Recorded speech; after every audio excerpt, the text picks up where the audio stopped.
शिक्षा, स्वास्थ्य और वातावरण को लेकर पूरे देश में सरकारें अभियान चलाकर देश को विकास की दिशा में आगे बढ़ाने का पूरा जोर लगा रही हैं। लेकिन देश में फैली महामारी ने देश की अर्थव्यवस्था पर गहरा प्रहार किया है, जिससे आम जन जीवन को काफी नुकसान पहुंचा है। बच्चों की पढ़ाई और भविष्य भी इस दौर में कई हद तक पिछड़ गया है, जिसको देखते हुए सरकारों ने बच्चों को ऑनलाइन शिक्षा देने की पहल की। लेकिन डिजिटल इंडिया में इस तरह की सुविधाएं जमीन पर ग्रामीण इलाकों में बहुत कम देखने को मिलती हैं। बच्चों के उज्जवल भविष्य को लेकर देखिए यह खास रिपोर्ट।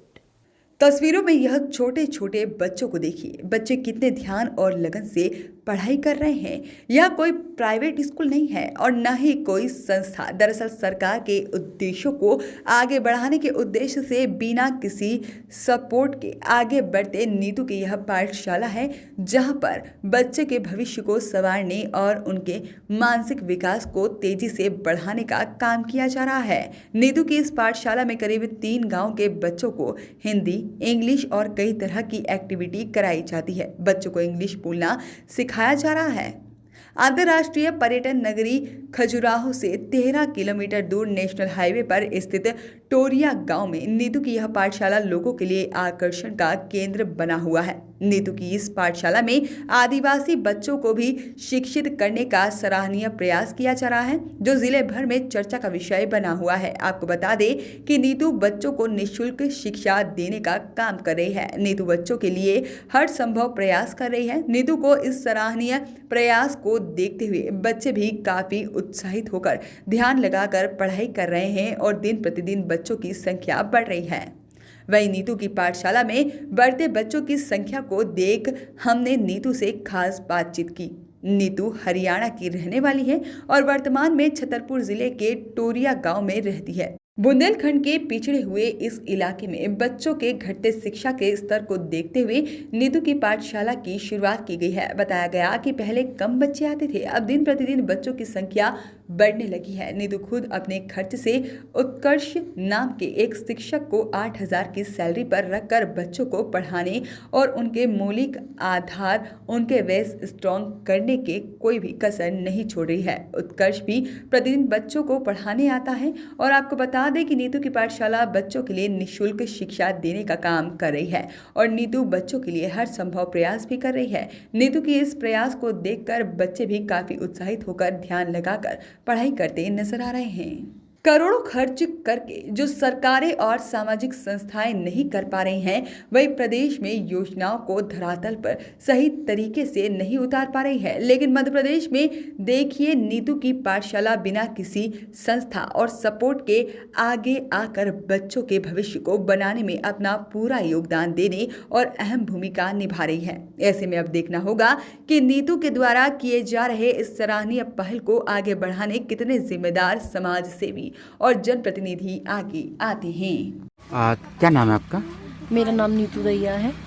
नीतू जी, एक छोटा सा गांव है टोरिया टेक और आप यहाँ बच्चों को पढ़ा रहे हैं। क्या उद्देश्य है? क्या किसी भी प्रकार का सपोर्ट है? लोग जानना चाहते हैं नीतू कौन है। नीतू अचानक क्षेत्र के लिए एक नया नाम और बच्चों को एक इस प्रकार से आप कर रहे हैं, अच्छी बात है।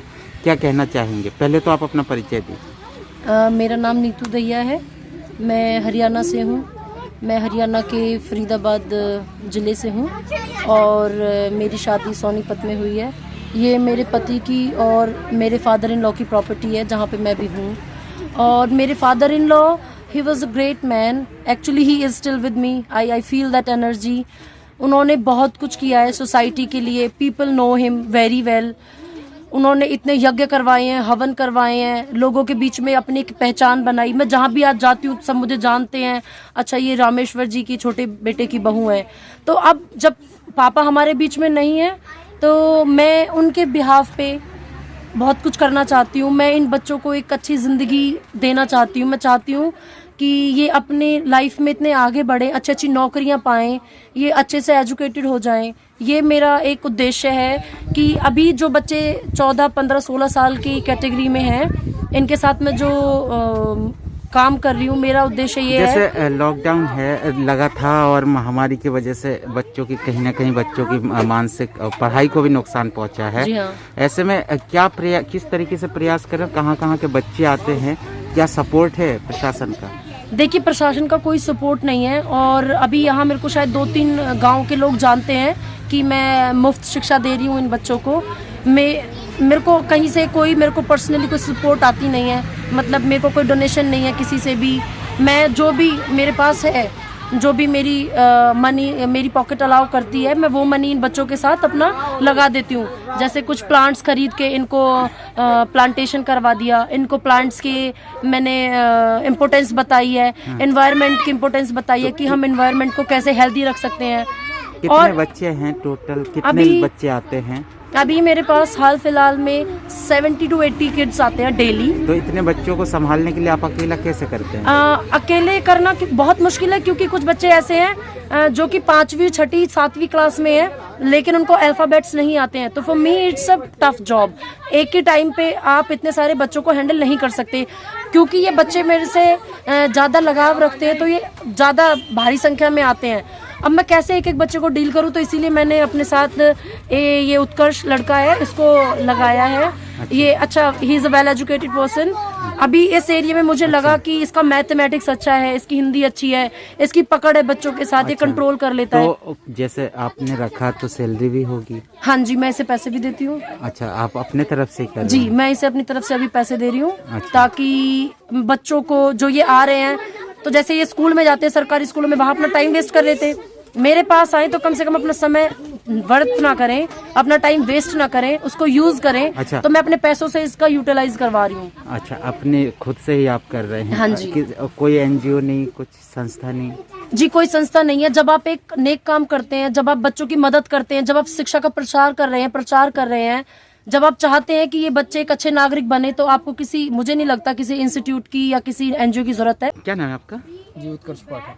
उत्कर्ष जी, ये बहुत कहीं ना कहीं आप लोग कर रहे हैं, अच्छी बात है, कोई सपोर्ट नहीं है, क्या कहना चाहेंगे? मैं तो यही कहना चाहता हूँ कि दीदी जितना अच्छा काम कर रही हैं, उतना अच्छा शायद सबको यही करना चाहिए। अगर कोई कर सकता है बिना पैसे में, गरीब बच्चे हैं फिर भी अपनी तरफ से सब कुछ लगाकर, मैं भी, दीदी ने ही हमको बुलाया है और पूरा सहयोग दे रहा हूँ मैं, लेकिन देता हूँ रुपए, लेकिन दीदी हर बच्चे को फ्री में मुफ्त शिक्षा दे रही हैं। ठंडियों अच्छा, में आपको सैलरी? हाँ, खुद ही मेरे को दीदी की तरफ से सैलरी मिलती है। अच्छा। और अभी मैंने देखा था कि ठंडियों में दीदी ने बच्चों को सूटर वूटर भी दिए थे। बहुत ही अच्छा काम कर रही हैं और सब बच्चों को शिक्षा मिल रही है। मेरे लिए यही बहुत बड़ी बात है कि मैं भी उनके कार्य में सहयोग दे रहा हूँ। तो जैसे क्षेत्र में सरकारी स्कूलों में जिस तरीके से देखा जाए, पढ़ाई नहीं होती? हाँ, वो तो अभी देख रहे हैं यहाँ की कोरोना के कारण स्कूल बंद भी हैं। हाँ। हम लेकिन पूरी व्यवस्थाएं देख रहे हैं कि सब बच्चों को उचित मार्गदर्शन मिल सके और उचित शिक्षा मिल सके। वॉइस ऑफ राइट्स के लिए राजनगर से अखिलेश तिवारी की रिपोर्ट।